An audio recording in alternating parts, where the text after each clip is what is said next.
Top quality और consistent performance के लिए सिर्फ सिल्वर पंप नाम याद रखना।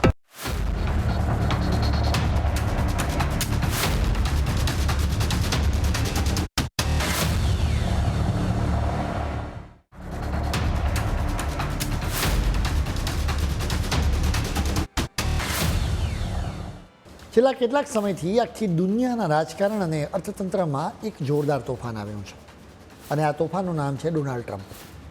ટેરિફ વધારો, વેપાર યુદ્ધ, વિશ્વ વેપાર સંગઠન પર દબાણ અને બીજી અનેક રીતે ટ્રમ્પે આખી દુનિયાની આર્થિક વ્યવસ્થાને હચમચાવી દીધી છે. ટ્રમ્પે આપણા દેશની આર્થિક વ્યવસ્થાને હચમચાવી દેવાની પણ પૂરતી કોશિશ કરી હતી. એના માટે ટ્રમ્પે WTO એટલે કે વિશ્વ વેપાર સંગઠન પર ભારતની વિરુદ્ધ ખોટું દબાણ ઊભું કર્યું હતું. આપણું ભારત આ બધા વાવાઝોડાની સામે માત્ર અડીખમ ઊભું છે. સ્વાભાવિક રીતે એનો જશ 140 કરોડ મહેનતુ ભારતીયોને જાય છે, પરંતુ એની સાથે સાથે એનો જશ PM મોદીની નીતિ અને પ્રવાસોને પણ જાય છે. આનું સાંભળીને કદાચ તમને કન્ફ્યુઝન થાય કે નીતિઓની વાત તો સમજી શકાય, પરંતુ પ્રવાસની વાત ગળે ઉતરતી નથી. ફિકર ના કરો, અમે તમને વિસ્તારથી એના વિશે સમજાવીશું.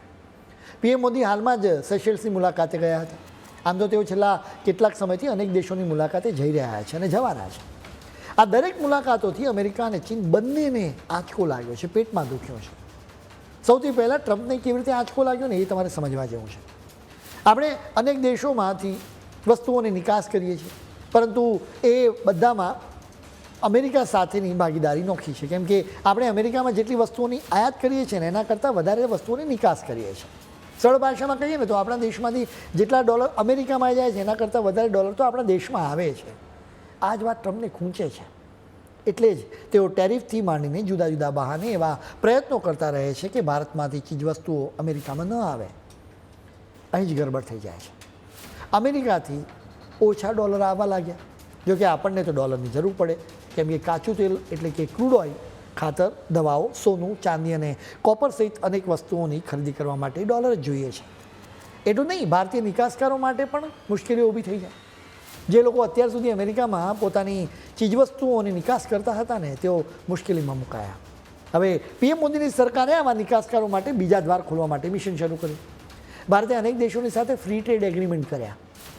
ફ્રી ટ્રેડ એગ્રીમેન્ટ એટલે કે બે અથવા વધુ દેશો વચ્ચેનો એવો મુક્ત વેપાર કરાર કે જેમાં તેઓ એકબીજા વચ્ચેના વેપારને સરળ બનાવે છે. ઘણી વસ્તુઓ પર ટેરિફ ઘટાડવામાં આવે છે કે પછી સંપૂર્ણ દૂર કરવામાં આવે છે. ભારત અને ન્યૂઝીલેન્ડ વચ્ચે આ વર્ષે 27મી એપ્રિલે મુક્ત વેપાર કરાર પર હસ્તાક્ષર થયા હતા. આ ઐતિહાસિક ડીલ હેઠળ ભારતને ન્યૂઝીલેન્ડના બજારમાં 100% ડ્યુટી ફ્રી એક્સેસ મળશે, જેનાથી ટેક્સટાઇલ અને IT જેવા ક્ષેત્રોને મોટો વેગ મળશે. એટલું નહીં, આ કરાર અંતર્ગત ન્યૂઝીલેન્ડ તરફથી ભારતમાં $20 અબજ માતબર રોકાણ કરવામાં આવશે. છેલ્લા થોડા વર્ષમાં ભારતે અત્યાર સુધીમાં કુલ 38 દેશોને આવરી લેતા 9 જેટલા મુક્ત વેપાર કરાર કર્યા છે.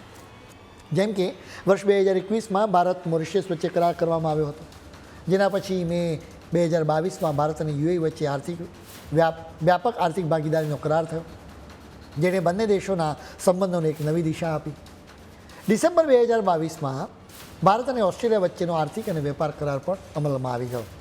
10મી માર્ચ 2024ના રોજ ભારતે યુરોપિયન મુક્ત વ્યાપાર સંઘ સાથે ઐતિહાસિક કરાર કર્યો, જે 1 ઓક્ટોબર 2025થી દેશમાં સંપૂર્ણપણે લાગુ થઈ ચૂક્યો છે. યુરોપિયન મુક્ત વ્યાપાર સંઘ કંઈ યુરોપિયન યુનિયન નથી. આ સંઘમાં આઇસલેન્ડ, લિechtenstein અને નોર્વે અને સ્વિટ્ઝરલેન્ડ જેવા સમૃદ્ધ દેશો સામેલ છે. જુલાઈ 2025માં ભારત અને UK વચ્ચે વેપાર માટે કરાર થયા. એ જ વર્ષના ડિસેમ્બર મહિનામાં ઓમન સાથે પણ ભારતે કરાર કર્યા હતા. આ વર્ષે 27મી જાન્યુઆરીએ યુરોપિયન યુનિયન સાથે પણ ભારતે મોટી ડીલ ફાઇનલ કરી લીધી. આ વેપાર કરારો માત્ર કાગળ પરની વાતો નથી, પરંતુ ગ્રાઉન્ડ લેવલ પર રોજગાર અને દેશના વિકાસનું એક મોટું એન્જિન સાબિત થઈ રહ્યા છે. આનાથી ભારતના ખેડૂતોની ઓર્ગેનિક ખાદ્ય વસ્તુઓ, ફળો, શાકભાજી, મસાલા તેમજ દરિયાઈ પ્રોડક્ટ્સને દુનિયાના વિકસિત દેશોના બજારો મળી રહ્યા છે. કાપડ, ચામડું, ફૂટવેર અને હેન્ડીક્રાફ્ટ જેવા ક્ષેત્રોને આંતરરાષ્ટ્રીય સ્તરે નવી તાકાત મળી છે, જેમાં મહિલાઓના નેતૃત્વવાળા લઘુ ઉદ્યોગોને સૌથી વધુ ફાયદો થયો રહ્યો છે. આ સિવાય આપણા IT પ્રોફેશનલ્સ, વિદ્યાર્થીઓ, શેફ, યોગા ઇન્સ્ટ્રક્ટર્સ માટે વિદેશોમાં વિઝાના રસ્તાઓ સરળ બન્યા છે. ભારતની આયુષ અને પરંપરાગત વેલનેસ સેવાઓ તેમજ ડિજિટલ સેક્ટરે પણ ગ્લોબલ માર્કેટમાં ધૂમ મચાવી છે. સૌથી મજાની વાત તો એ છે કે આ બધા કરારો કરતી વખતે ભારતે ડેરી અને ખેતી જેવા પોતાના સંવેદનશીલ ક્ષેત્રોને બરાબર સુરક્ષિત રાખ્યા છે. એટલે કે દેશના હિતો સાથે કોઈ સમજૂતી કરવામાં નથી આવી. હજી પિક્ચર પૂરું નથી થયું, કેમ કે અમેરિકા સિવાય Canada, chilli, Peru, Sri Lanka, Maldives અને ફિલિપાઇન્સ સહિતના અનેક દેશોની સાથે મુક્ત વેપાર કરવા માટે ભારત વાતચીત કરી જ રહ્યું છે. આટલા બધા દેશો સાથે મુક્ત વેપાર કરાર કરવો હોય તો એ દેશોની સાથે વાતચીત કરવી પડે, એ દેશોમાં જવું પડે. એટલા માટે જ પીએમ મોદી જુદા જુદા દેશોમાં જઈ રહ્યા છે. વળી તેમની મુલાકાતોથી ટ્રમ્પ સિવાય જિનપિંગનું પણ એક ટેન્શન વધી ગયું છે. પીએમ મોદીના દરેક પ્રવાસ પાછળ એક ચોક્કસ કારણ હોય, ભારતનું ભલું કરવાની એક રણનીતિ છુપાઈ હોય છે. તેમનો આ સેશેલ્સનો પ્રવાસ કંઈ અચાનક નથી ગોઠવાયો, એની પાછળ એક જબરજસ્ત ટાઈમિંગ હતું. સેશેલ્સ પોતાના 50મા સ્વાતંત્ર્ય દિવસની ઉજવણી કરી રહ્યું હતું અને સંજોગવશાત ભારત સાથેના તેના રાજદ્વારી સંબંધોના પણ 1976થી અત્યાર સુધીમાં 50 વર્ષ પૂરા થયા હતા. સેશેલ્સના રાષ્ટ્રપતિ પેટ્રિક હાર્મિનીના ખાસ આમંત્રણ પર પીએમ મોદી ત્યાં યોજાયેલી રાષ્ટ્રીય દિવસની સુવર્ણ જયંતિમાં અતિથિ વિશેષ તરીકે પહોંચ્યા. પીએમ મોદીના આ પ્રવાસ દરમિયાન બંને દેશો વચ્ચે સંરક્ષણ, દરિયાઈ સુરક્ષા, સ્પેસ, આરોગ્ય, કૃષિ અને શિક્ષણ જેવા ક્ષેત્રોમાં 19 જેટલા મોટા કરાર થયા. ઉપર છોડલું જોતા આ સામાન્ય સરકારી પ્રોટોકોલ તમને લાગે, પરંતુ 1.20 લાખ કરતાં ઓછી વસ્તી ધરાવતો આ નાનકડો દેશ છે ને, એ એશિયાની બે મોટી અને મહાસત્તાઓ જે છે એટલે કે ભારત અને ચીન માટે નકશા પર બહુ મોટું સ્થાન ધરાવે છે. અહીં જ પીએમ મોદીની હિન્દ મહાસાગર માટેની રણનીતિની શરૂઆત થાય છે. આ દરિયાઈ સરહદો પર ભારત અને ચીન વચ્ચેની સ્પર્ધાને સમજવા માટે બે ખાસ શબ્દો બહુ જાણીતા છે. પહેલો શબ્દ છે ચીનનો સ્પ્રિંગ ઓફ પલ્સ, એટલે કે મોતીઓની માળા. વર્ષ 2005માં અમેરિકાના એક રિપોર્ટમાં આ શબ્દ પહેલીવાર વપરાયો હતો, જે ચીન દ્વારા દરિયાઈ માર્ગો પર ઊભા કરાયેલા બંદરો, મિલિટરી સ્ટેશનો અને કમર્શિયલ અડ્ડાઓનો નેટવર્ક દર્શાવે છે.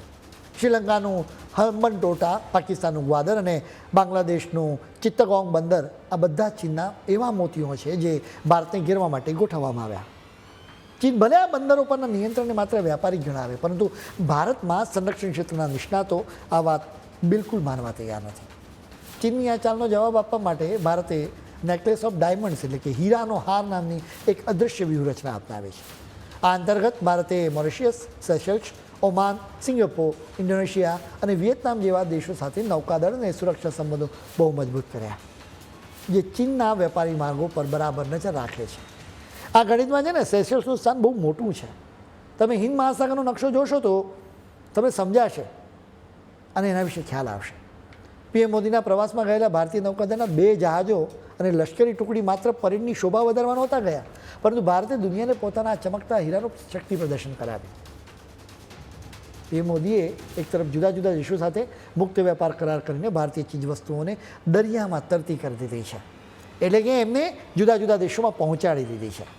તો બીજી તરફ ચીનને ઘેરવા માટે મહત્ત્વના દેશોની સાથેના સંબંધો મજબૂત કર્યા છે. અને એટલે જ આ ચક્રવ્યૂહથી ભારતે અમેરિકા અને ચીન બંનેની દાદાગીરીનો તોડ શોધી લીધો છે.